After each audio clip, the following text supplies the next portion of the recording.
Okay, we got a new message today. It was earlier, but I'm not gonna lie. I'm not of completely sober mind right now. So you could do with that information what you will. But when I got the message, I was sober mind. Right now I literally rushed home from where I was so I could say this, right? Surrender people's opinion of you to God. Surrender perception to God. You cannot control how people see you, ever. You will never control that.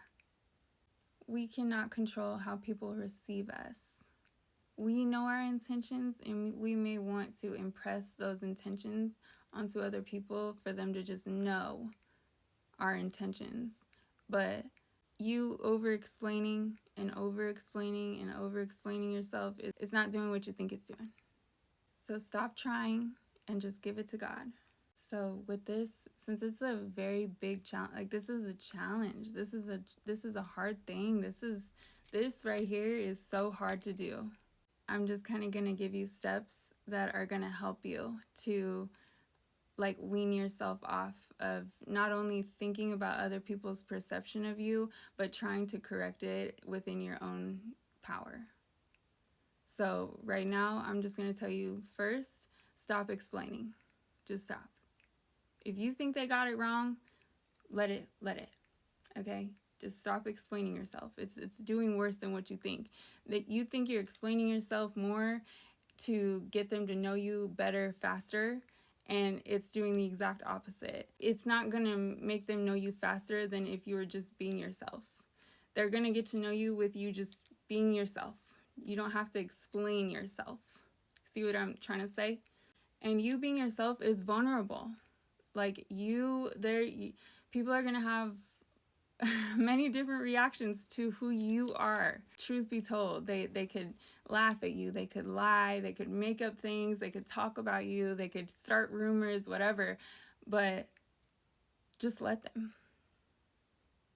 Just let them. It's going to mean more that you didn't care. It's going to prove more of who you are, that you didn't care, than whatever you would try to explain in a panic and in a worry. So yeah, just number 1, stop explaining yourself.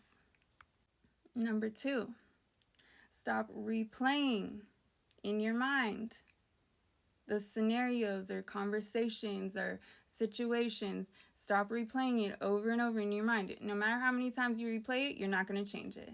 It happened the way it happened. Let it go and let God do what he needs to do with it, with them. Their perception of you is not your business. Your perception of the whole situation is your business. Are you handing it to God to let him do with the situation what he wills to do with it? And just because I know how difficult what I'm just talking to you about is, I'm going to give you another tip for this. If you literally cannot stop thinking yet about that perspective of you, their perspective of you, if you're literally telling me I just can't let it go yet, maybe you already let go of their care of you or whatever, but for some reason you just can't let go what they thought of you from their interaction with you or their short time with you. Because a lot of times it's because if they didn't get enough time with you, then of course they're not going to like you. A lot of times it's that. So you just keep replaying in your mind hopefully they got this out of this. You're never going to control it. So if you're telling me right now that you cannot let it go to save your life, then at least do me this one favor and assume they're thinking of you in the affirmative. They're thinking of you fondly. Just assume that. Maybe you'll never know again. Maybe you never talk to them again. Maybe it doesn't even matter. Maybe 10 years from now, then people are way in your past and it doesn't even matter, right? So right now, just assume whatever they did get out of it, it was great. They adored you. That's the only thing they remember about you is just you, how adorable you are. So let that be.